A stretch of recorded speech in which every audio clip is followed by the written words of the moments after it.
What is going on, guys? MMA Island team, we got the fight picks, and we are back with the UFC 256. In this one, we got Tecia Torres taking on Sam Hughes.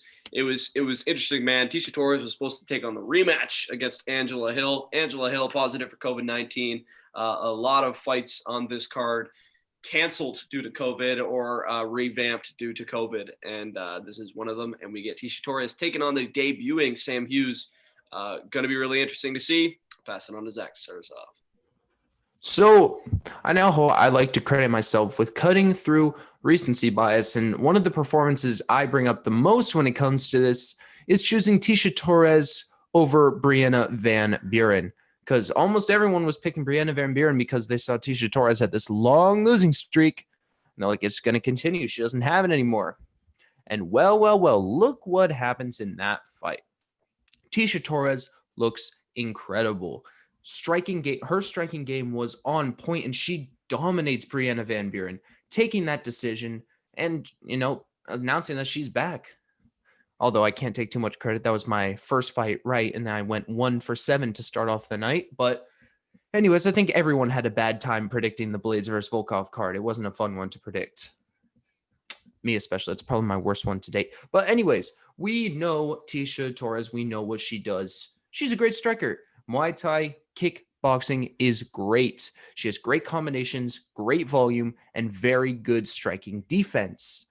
And she's shown this against the top level of competition. She has one of the toughest rap sheets I've ever seen. She's fought the current champion, Weili Zhang, Joanna, Jessica Andrade, Michelle Watterson, Juliana Lima, Rose Namajunas, Angela Hill, and now she's fighting Sam Hughes.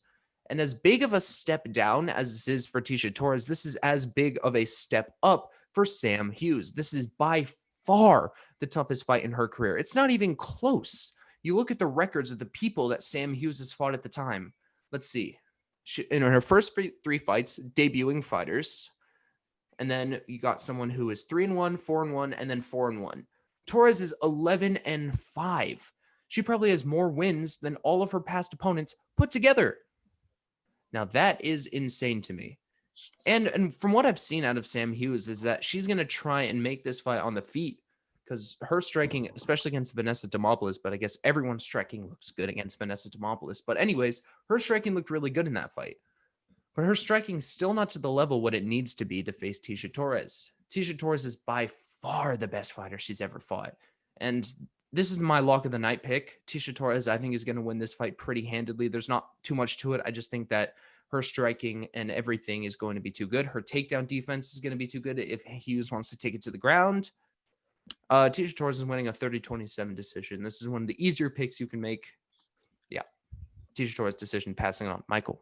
I will throw it back to one of my sayings I used to like saying when I pick my underdogs. I know I've kind of been leaning away from picking the underdogs lately, but I'm throwing it back now because I'll say cue the record scratch because I'm actually going to be picking Sam Hughes in this one. And I like my underdogs, as people know, and typically I'm not right, so don't hold what I say in too high regard with this one, as I actually picked against Tecia Torres in her last one against Brianna Van Buren, as Zach was mentioning, a lot of people did.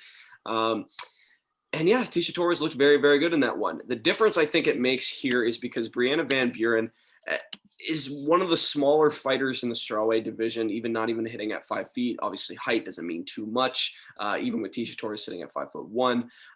I think what makes a huge difference for me in this one is that Sam Hughes is a very big strawweight. She typically fights at flyweight from what I'm seeing.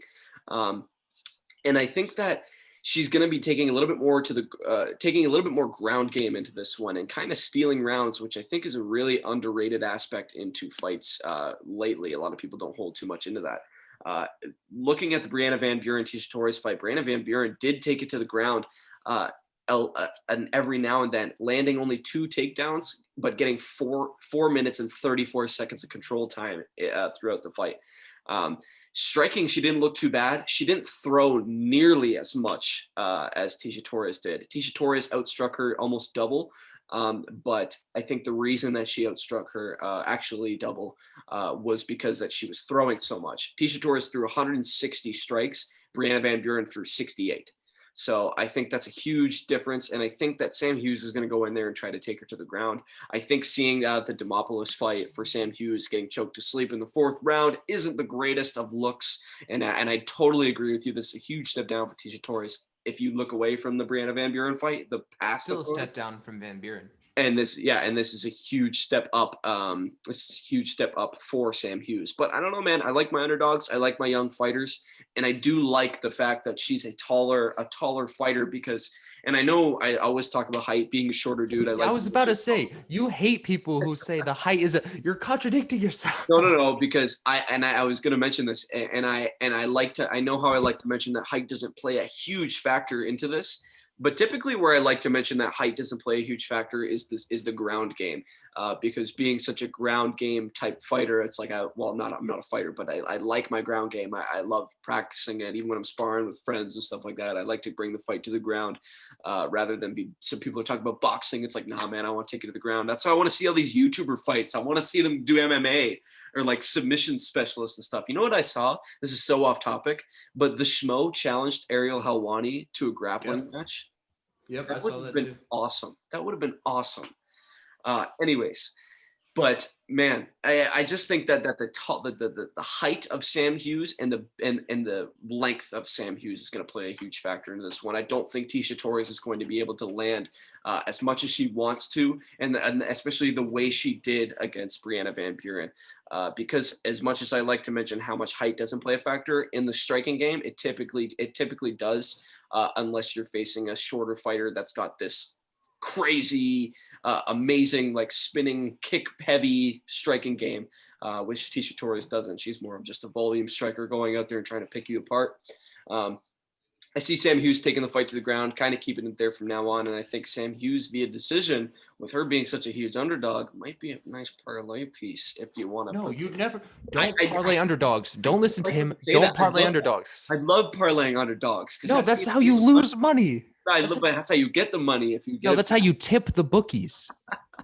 Fair enough. We'll agree to disagree. But I don't know, man. I'm taking a shot with this one. Don't hold me in too high regard when I talk about this one, because I do like my underdog picks. But I'm gonna go Sam Hughes in this one. I just think that she's a younger, more hungrier fighter to go out there and kind of use her ground game to a little bit more of an advantage than Tecia Torres' past opponent did. So make sure you guys let us know who you guys got in this one. I assume you guys are picking Bazak, so I want to see the people who are picking the underdogs in the comments. Let us know who you guys got in this one. Make sure you guys are liking the video, subscribing to the channel, and make sure you guys check out the other Fight Pick videos.